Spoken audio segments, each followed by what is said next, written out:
బాధ్యతలు మనం మోస్తున్నాం. అదే శంకర్ గారు మరొకసారి మీ వద్దకు వస్తాను. ఇప్పుడు చిట్టి రాజిరెడ్డి గారు మనతో లైన్లో ఉన్నారు జూమ్ లింక్లో.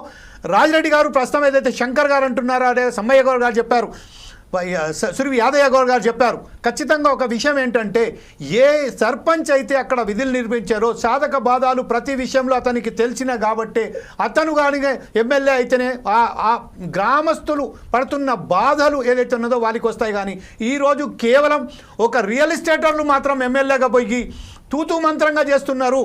ఏ విషయంలో కూడా వారికి ఒక్క అవగాహన మాత్రం లేదు. నంబర్ ప్లేట్లు మారాయి. గ్రేటర్ హైదరాబాద్ మున్సిపల్ కార్పొరేషన్లలో కలిపినంత మాత్రాన బతుకులు మాత్రం గ్రామీణ ప్రాంతాల వారు ఎవరైతే రైతాంగాలు ఉన్నారో వారికి సంబంధించిన బ్రతుకులు మారలేదని చెప్తున్నారు. ఈ విషయంపై గ్రామ సర్పంచ్గా మీ అనుభవాలు చెప్పండి. రేపు రాబోయే కాలంలో 12,000 గ్రామాలకు గ్రామ పంచాయతీలను తీసుకుపోయి ఈ గ్రేటర్ సిటీ కార్పొరేషన్ అని చెప్పబోతున్నారు. దీంట్లో విలీనం చేయడానికి ప్రయత్నం చేస్తున్నారో దీన్ని ఎలా స్పందిస్తారండి మీరు? సార్, ఫోర్ సైడ్ టీవీ గారికి నమస్కారాలు. మీ యొక్క మాతోటి పాల్గొన్న సర్పంచులకు అందరికి కూడా నా ప్రత్యేక వందనాలు సార్. ముఖ్యంగా అసలు ఏం చేస్తాను ఏం కథ అనేది అర్థం కాకుంటుంది. వాస్తవంగా ఇప్పుడు మాట్లాడినటువంటి బ్రదర్స్ కూడా అందరు చెప్పడం జరిగింది.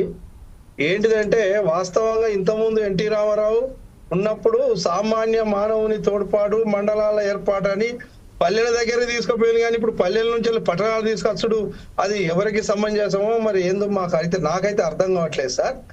అదే విధంగా 10 జిల్లాలు అనేది 33 జిల్లాలు చేసిండ్రు. ఎందుకు చేయడం జరిగింది? ప్రజలకు అందుబాటులో ఉండాలి, కలెక్టర్లు అందుబాటులో ఉండాలి, ఆ పరిపాలన అందుబాటులో ఉండాలని చేయడం జరిగింది.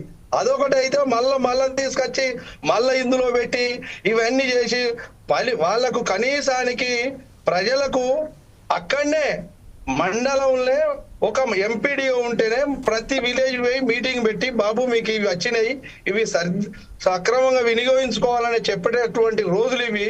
వాళ్ళు ఇప్పుడిప్పుడే తేరుకున్నప్పుడు మళ్ళా ప్రజలను తీసుకొచ్చి ఎక్కడనో ఇప్పుడు అన్నట్టు ఏదో మండలాల్లో కలుపుకొని వాడికి ఆఫీస్ ఎక్కడనో తెలియదు, పోతే ఆ కమిషనర్ ఎక్కడో తెలియదు.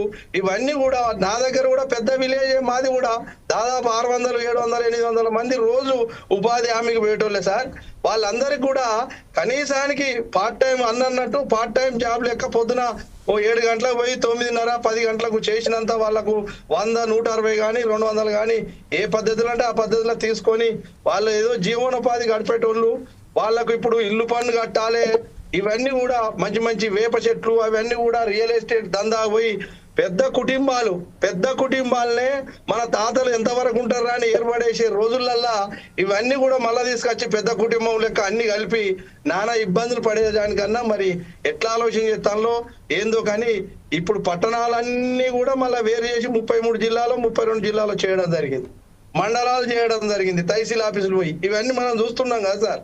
అది అన్ని కూడా ప్రజలకు అందుబాటులో ఉండాలి, తెలియలకు ప్రతి ఒక్కటి సౌకర్యం కల్పించాలి అనే ఉద్దేశంతో అప్పుడు చేస్తే మళ్ళా రివర్స్ ఇవన్నీ ఏంటిదో మాకైతే అర్థం కావట్లేదు. మా సర్పంచ్ మిత్రులు అందరూ అన్నట్టు చాలా ఇది మంచి సబ్జెక్ట్ కాదు ఇది. అందరిని కూడా తీసుకుంటూ ఎక్కడ నుండి డెవలప్ అయ్యి ఇప్పుడే కొంతవరకు తేరుకొని ఇవన్నీ కూడా కొంతమంది తెలుసుకుంటున్నారు. వాళ్ళు ప్రజలు ఎట్లా పోతే ఏం కథ అని మండలానికి రావాలంటేనే ఓ పైరెక్కారు కావాలి, ఇలా పక్కపంటి ఊళ్ళో పోవాలంటేనే, కమిషనర్ దగ్గర పోవాలంటే అదంతా బోర్డులు పెట్టుకొని పైరెక్కారులు వీళ్ళు అంత లంచగొండితనం అయ్యే అవకాశం ఉంటది.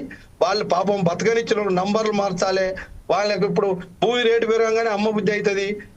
అది అట్లే ఉంటే పల్లెల్లో పెద్ద అది ఏంటిదంటే భూమి రేట్లు పెరిగింది అనుకో, ఇంత మళ్ళా బయటికి పోయి కొనుక్కుందాం అంటే వీడు అమ్మేటాలకే అక్కడ కూడా అదే రేటు పెరుగుతుంది.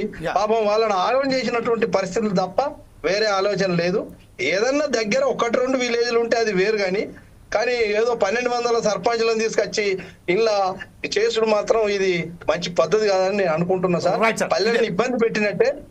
దయచేసి అందరి తరఫున నా తరఫున కూడా ఇది ఏదో 1-2 విలేజ్ పక్క పొంటి ఉన్నది వాళ్ళకి సౌకర్యంగా ఉంటది అంటే తప్ప గానీ 1200 మంది ఒక్కోసారి తీసుకొచ్చి కలుపుడు అంటే ఇది మంచి చర్య అయితే కాదని నేను అనుకుంటున్నా సార్. ఇదే విషయంపై సూర సమ్య గారి దగ్గరికి వెళ్దాం. సూర సమ్య గారు